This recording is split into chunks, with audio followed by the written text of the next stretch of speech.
All right, Shalom. First and foremost, I want to give all praises to Yahawah, Sham, Yahawashi, by Sham Kakadash. I also want to give double honors to the apostles and elders of Great Millstone, and salutations to all the Akim out there pushing this truth and sincerity and with all charity. Shalom, Akim, and salute. All right.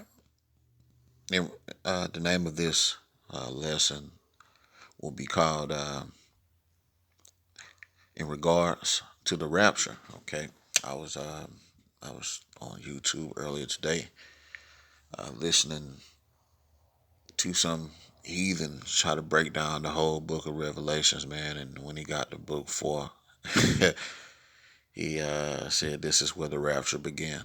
Okay, now if you do a word search through the scriptures, you'll see that that word rapture is not even in the scriptures. Okay, all right, but the act of the rapture of being caught up to meet the Lord, that's a reality that's going to happen. But there's a big confusion in the world about when it's going to happen. And that's the problem. Okay? Because some people think they finna escape scot free. They're not finna have to go through anything, any of the bad stuff that Revelations talk about. But they have lied. They're wrong. They're deceived. They're blind. And not only that, but they're lying to the people. And the people are just eating it up, man. They're deceiving the people, man. So, in regards to the rapture, man, this is Acts 14 and 22. It says, confirming the souls of the disciples, okay, and exhorting them to continue in the faith, okay, that we must, through much tribulation, enter into the kingdom of heaven. Ain't that what everybody allegedly trying to go? All right, they trying to make it to the kingdom, and they trying to make it past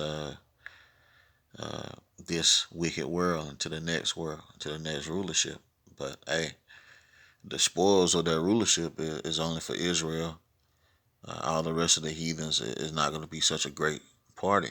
Okay, but some Israelites are still trapped in the ideology of the world, man, and they think that the rapture is going to occur in that sequence, but it's not. Okay, let's get that word tribulation. Okay, because you're not just going to go with the Lord without going through nothing. Okay, so let's get that word tribulation for edification's sake, because the Acts says you got to go through much of it to enter. Okay, tribulation, pressing together, pressure. All right, metaphor for oppression, affliction, tribulations, distress, straits.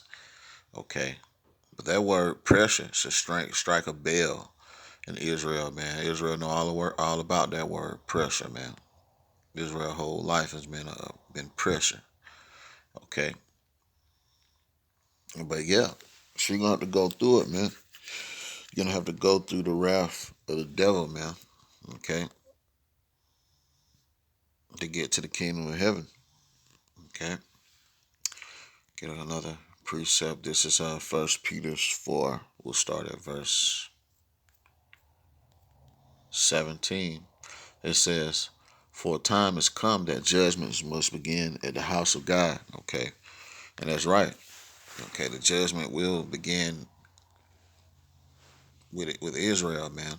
Okay, the true Israelites. All right, and the ones of us that know this truth, that has been teaching this truth, and you can see that, you can see it now. We live in it. Okay, um, whom our elders call affectionately Comfy, because he calls himself falsely the comforter. That guy Jermaine Grant.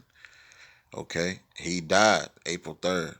All right, the judgment is starting in the house of the Most High, man. He was one of the false teachers of Israel, man, and it's going to continue. Okay, don't be surprised if uh, Nate Satan, Nate of IUIC shows up next is dead. Okay, because he is another one that is a false prophet. Okay, he's telling people to take the vaccine. Okay, so judgment is gonna definitely certainly begin with the house of the Most High. Everybody that knows this truth, that's been teaching it.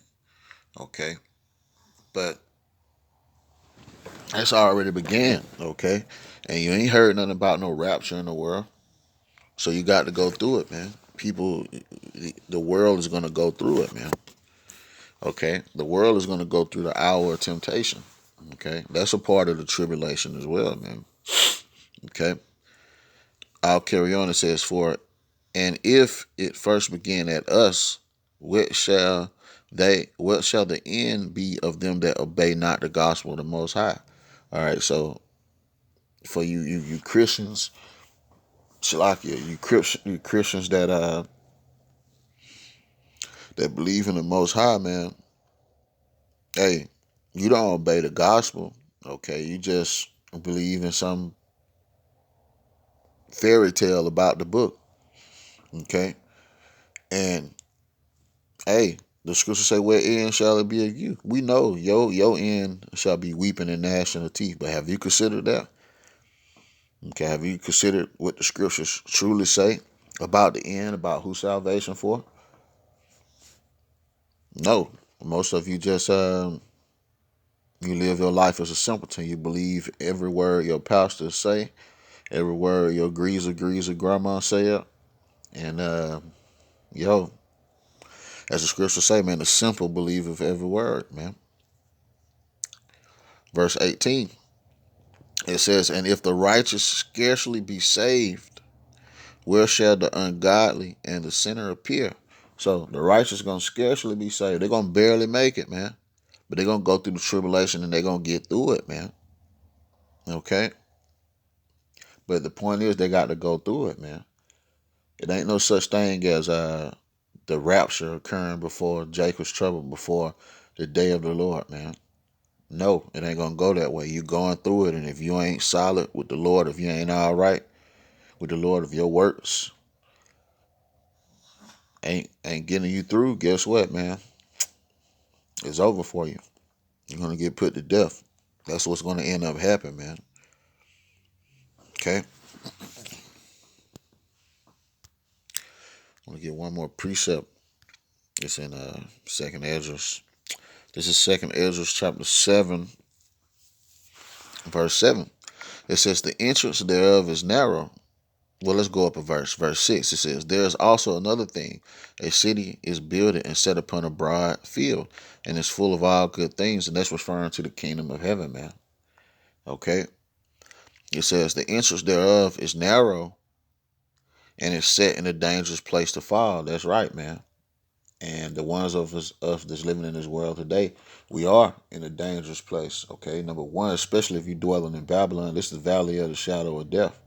But even if you're dwelling in the world, yo, this earth is given into the hands of the wicked, man. And the scriptures say the tender mercies of the wicked is cruel.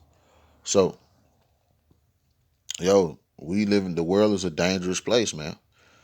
Okay. And it says it's set in a dangerous place to fall, like as if there were a fire on the right hand and on the left, a deep water, and one only path, but Shalakia, and one only path between them both, even between the fire and the water. It says so small that there could but one man go there at once, and that's right, man. Okay, I mean you got to stick to the hard path, man. Whatever the Lord gave you, man, you got to go through it, man. All right. Verse 9, if this city, this is the point, if this city now were given unto a man of an inheritance, if he never shall pass the danger set before it, how shall he receive his inheritance? So yeah, man. So if you don't go through all the stuff to get to the city, man, how you gonna inherit the city? You think the Lord is gonna beam you out the situation and wait till it's over? Nah, you don't work that way. That works. That it gonna go down that way when them nukes come, man. Then the Lord gonna beam up the chosen, man, the elect of Israel. All right, but yeah, man, everything that's going down in the world, look, you ain't finna be raptured through it. You finna go through it, and if you ain't chosen by the Lord to get through it, you ain't gonna make it, man. But don't be deceived, man. Don't be deceived. Hey, no one's going anywhere until all is fulfilled.